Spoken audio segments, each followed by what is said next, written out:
নমস্কার বন্ধুরা, চিত্রাস ডেলি লাইফস্টাইলে আপনাদেরকে স্বাগত। শুভ সন্ধ্যা বন্ধুদের সবাইকে। আশা করি সবাই ভালো আছেন। আজ আমি বানাবো পাওভাজি রেসিপি। দেখুন আমরা কী কী দিয়েছি। পাওভাজিতে আমি আলু সেদ্ধ করেছিলাম।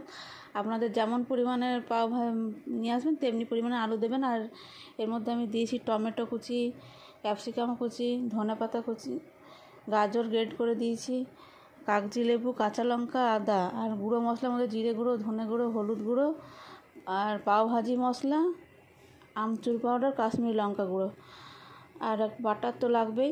আর একটু সস নিয়েছি, একটু সয়া সস নিয়েছি। আর আমি এটা পুরোপুরি নিরামিষই বানিয়েছি, কারণ আপনারা দিলে পেঁয়াজ রসুন দিতে পারেন। আমি নিরামিষই বানিয়েছি পুরোটাই। চলুন দেখে নিই কেমন করে বানাচ্ছি। আর একটা কড়াই চাপিয়ে নিয়েছি, আমি ননস্টিক কড়াই চাপিয়েছি। একটু সর্ষের তেলেরই করছি। আপনারা চাইলে একটু সাদা তেলেও বানাতে পারেন, কি পুরোটা বাটার দিয়েও বানাতে পারেন। আমি সর্ষের তেলে একটু গরম হচ্ছে, তার মধ্যে দিয়ে দিলাম টমেটো। সবজিগুলো দিয়ে দেবো সব, টমেটো কুচি, ক্যাপসিকাম কুচি, আদা গ্রেট করা, গাজর গ্রেট করা, সব একসাথে দিয়ে দেবো। লঙ্কা কুচি, সব একসাথে আস্তে আস্তে সব সবজিগুলো দিয়ে ভাজবো ভালো করে। একটু ভেজে নেব। একটু ফ্রাই করা হয়ে গেল তখন তারপরে নুনটা দেব পরিমাণ মতো। একবারই নুনটা দিয়ে দিয়েছি আলুতে। আর যেটা লাগবে পুরো ভাজিটা যেটা লাগবে পুরো নুনটা একবারে দিয়ে দিয়েছি। আমি একটু ভেজে নিচ্ছি নুনটা দিয়ে। তারপরে সব গুঁড়ো মশলা যেগুলো রেখেছিলাম, পাওভাজি মশলা, হলুদ গুঁড়ো, জিরে গুঁড়ো, কাশ্মীরি লঙ্কা গুঁড়ো, কাশ্মীরি কসুরি মেথি, সবগুলো আবার সব মিক্স করে দিয়ে দিলাম।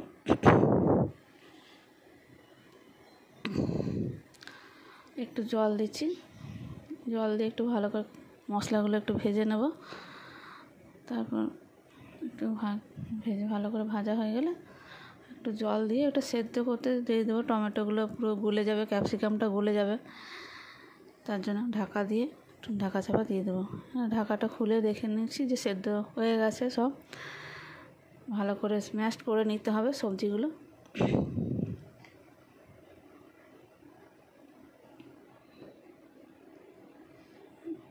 ভালো করে যখন মিশিয়ে নিচ্ছি সবজিগুলো সব একসাথে, সব মাসে যাওয়ার পর আমি সয়া সসটা দিয়ে দিচ্ছি। সয়া সসটাও মিশিয়ে নিলাম।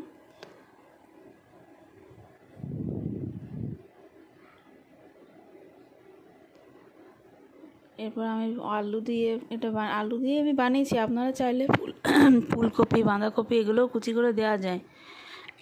সেদ্ধ করে সবজি সব সেদ্ধ করে দিয়ে দেওয়া যায় পাওভাজিতে। আমি এটা আমাদের বাড়িতে সবাই আলু দিয়ে এটাই পছন্দ করে, তাই আমি আলু দিয়েই বানিয়েছি। আলু দিয়ে ভালো করে মশলাটা মিশিয়ে নেব। পুরো আলুটার সঙ্গে মশলাটা ভালো একটু কষিয়ে নেব। মশলাটা যতক্ষণ না হচ্ছে।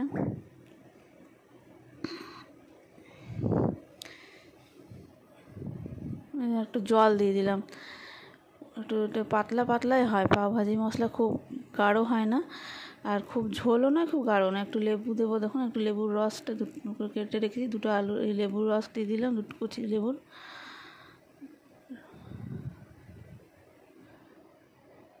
মিশিয়ে নিচ্ছে। এই ধনে পাতাটা ছড়িয়ে দিলাম। একটু গরম মশলা, শেষে একটু গরম মশলা দিয়ে দিচ্ছি। আর বাটারটা একটু বেশি পরিমাণে লাস্টে দিয়ে দিচ্ছি। আপনারা চাইলে পুরোটাই বাটারও করতে পারেন। আমি বেশি বাটার স্বাস্থ্যের জন্য খুব একটা ভালো নয় বলে লাস্টে একটু বাটারটা মিশিয়েছি। আর পরিবেশনের সময় একটু বাটার দিয়ে দেবো প্লেটটা ভাজিটার ওপরে। আমার হয়ে গেছে ভাজিটা রেডি। এবার আমি একটা প্যান বসিয়ে নিয়েছি। এবার পাওগুলোকে বাটার দিয়ে একটু সেঁকে নেব।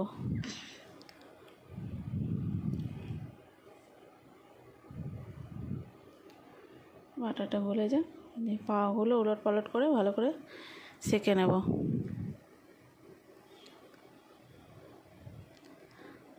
আপনারা এটা পেঁয়াজ কুচি করে ওপর থেকে দেওয়া যায় ভাজিতে, বা মশলাতেও পেঁয়াজ দেওয়া যায়। আমি পেঁয়াজ দিয়ে বানাইনি, এখানে নিরামিষই বানিয়েছি আমি।